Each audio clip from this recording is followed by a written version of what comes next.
This is so bad, okay? You won't believe how badly I screwed up. Check this out.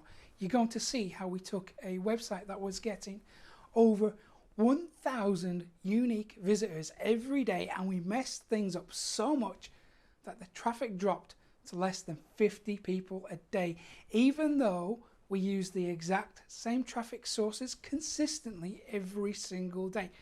Can you feel my pain? Well, I'm going to show you how you can avoid making this mistake, because it's a common one, okay? Hey guys, welcome to Profit Copilot. I'm Mick Meaney, and you know how all those hyped up marketing videos only ever try to show you the flashy stuff, you know, how they get amazing results and they make it look really easy, and then they never show you the mistakes, you know, the reality of what actually goes in to building a successful website. Well, I'm not going to do that. I'm going to show you what actually happens behind the scenes. This is what's really involved in building a successful website. So this is the stuff that nobody talks about, because, you know, most people who make these kind of videos want to appear flawless. That's not real, is it? We all screw up, and it's perfectly normal. So if you sat watching this and you're worried that, you know, your website isn't doing as well as it could be, or it's not doing as well as somebody else's, then, you know, just stop beating yourself up, okay? Nobody gets things perfect all the time. Listen, I've been doing this stuff for about 20 years, right? I've literally devoted my life to digital marketing. I eat, sleep and breathe this stuff, and I'm still making mistakes. So it's perfectly fine to screw up. So when you do, don't feel bad about it. You can fix it. It's easy and it's all okay. So today, it's all about how I failed this month and how you can avoid making the same mistakes as me. But before we get into all that stuff, just pause this video now and create a new folder on your desktop and call it Profit Copilot Tips, or something else descriptive, because you'll be using this later on in the video. You see, my videos are designed so you take action, so you get the results you want. So do your website a favor and follow along and take part in this video. Okay, when it comes to getting traffic to your website, you've probably heard of the term avatar. Okay, now you might know it by another name, something like customer profile, target market, persona, buyer persona. It doesn't matter, it's all the same thing. And well, this really is like the first rule of digital marketing. An avatar is just a profile of your ideal client, your ideal customer, or this specific type of person that your blog will speak to it. Kind of think of it like a primary set of values and interests. Okay, so today we're going to go back to basics, and we're going to figure out why a customer avatar is so important and how you can create one from scratch in around 10 minutes.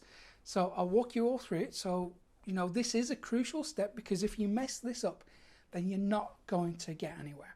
So I'll show you how to make an avatar for your website. I'll show you how bad things can get when you don't use one, when you don't stick to one of the fundamental rules of digital marketing, okay?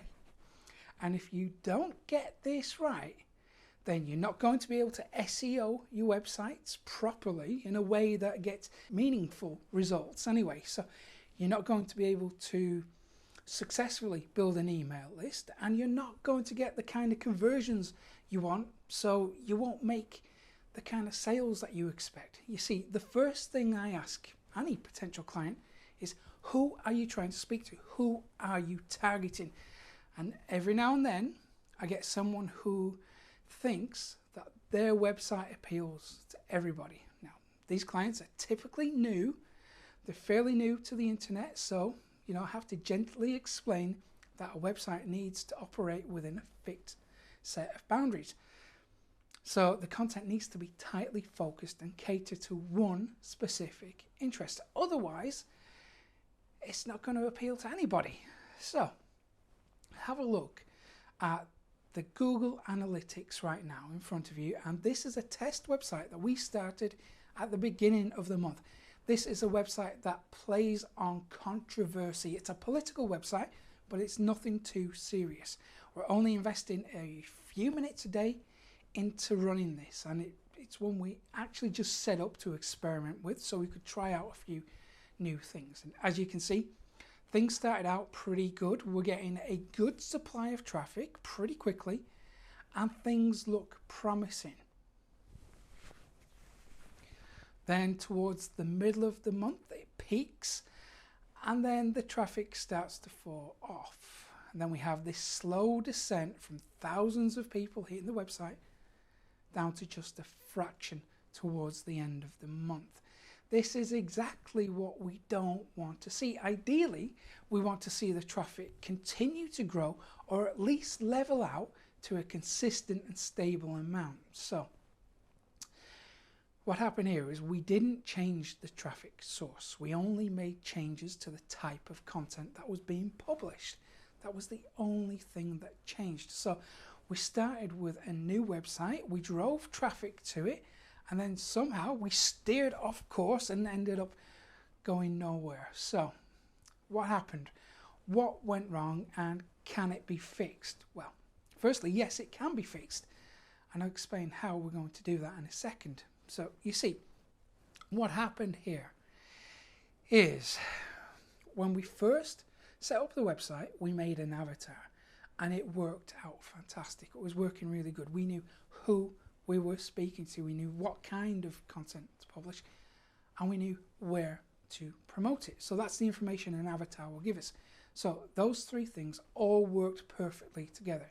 Everything was in sync, and that's how it should be. That's how it needs to be. But as the days went by, and maybe you've experienced this too, it's a common problem, we started to diverge away from what the avatar would be interested in, and instead we started publishing content that we found interesting.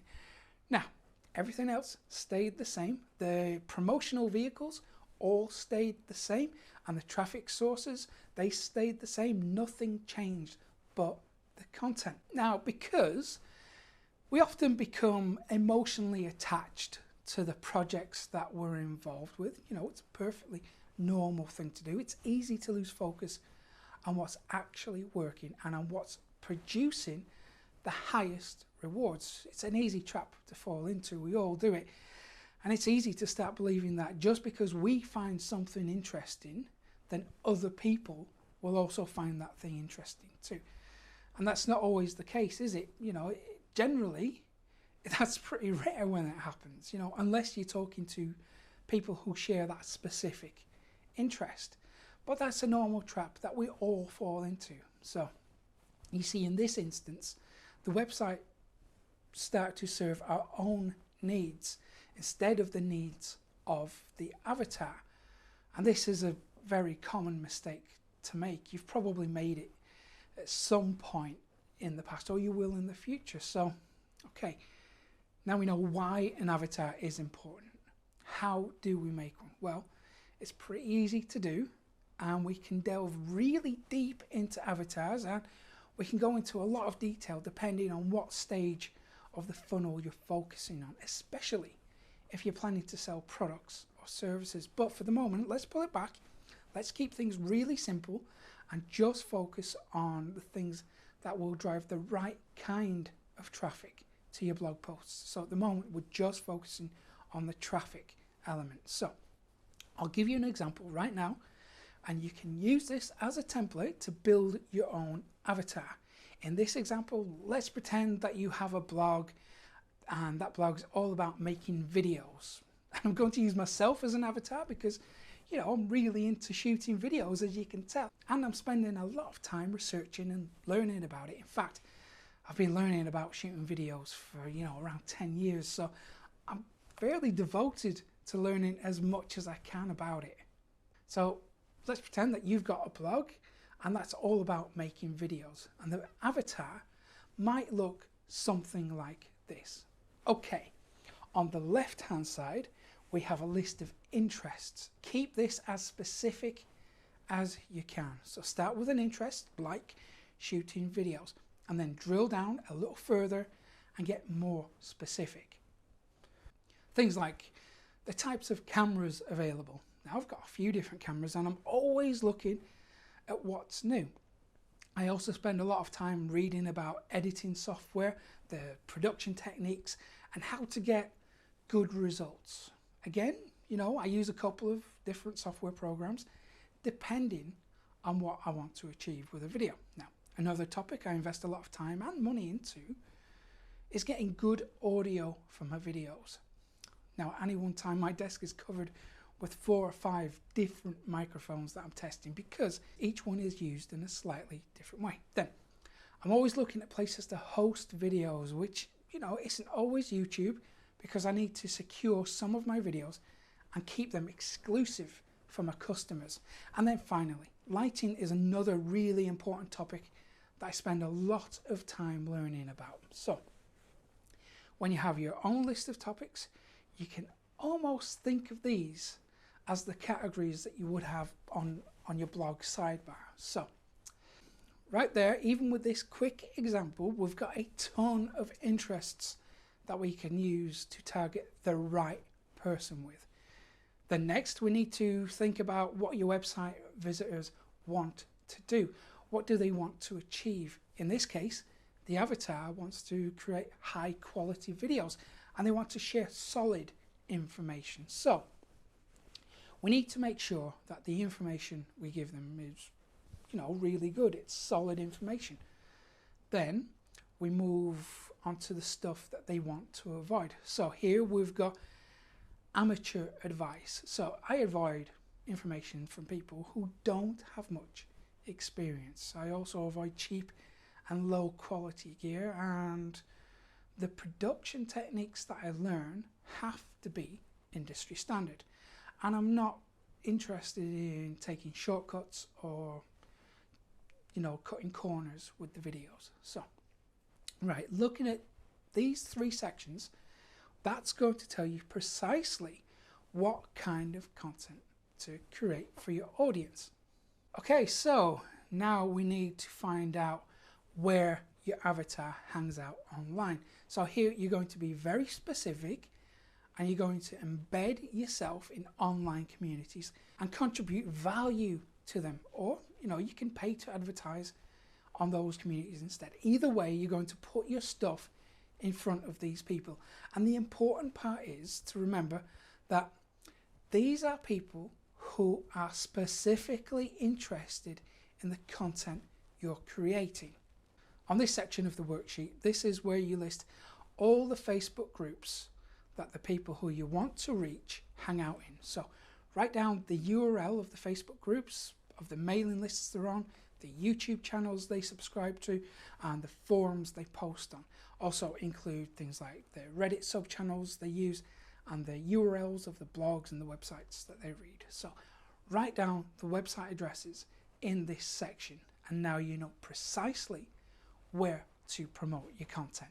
Okay, so that's a really good starting point for you. So, this is pretty cool, right? And of course, this is just the tip of the iceberg when it comes to creating avatars. We can go into amazing detail if we want to, but this is enough to get you started with. So, spend a good 10 minutes or so, get this stuff down, write it down in front of you, and you'll have a clear roadmap on the type of content to make and where to promote it. So, if you do things this way, you're going to keep the fundamental parts of your marketing strategy in perfect alignment.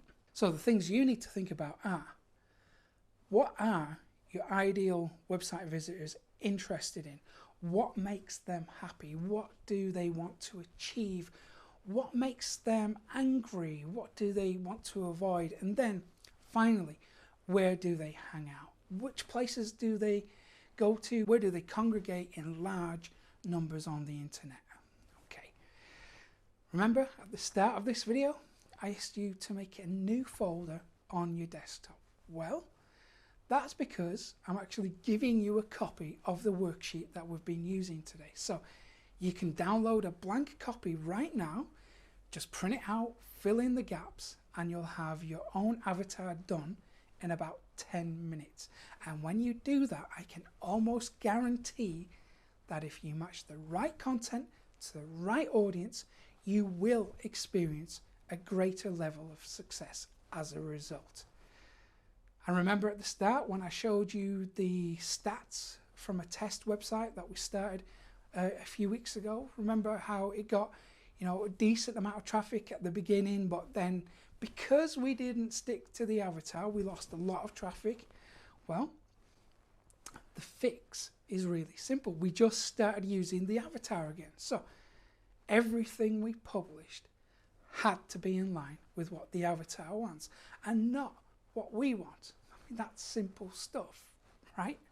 So here's what happened when we went back to using the avatar. And as you can see, the traffic is starting to increase again.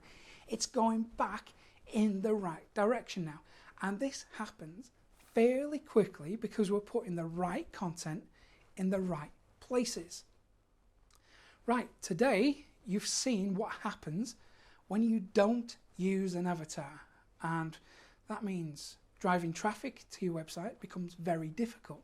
You've also learned how to create your own avatar and how to put it in front of the right people, how to get the right audience for your blog.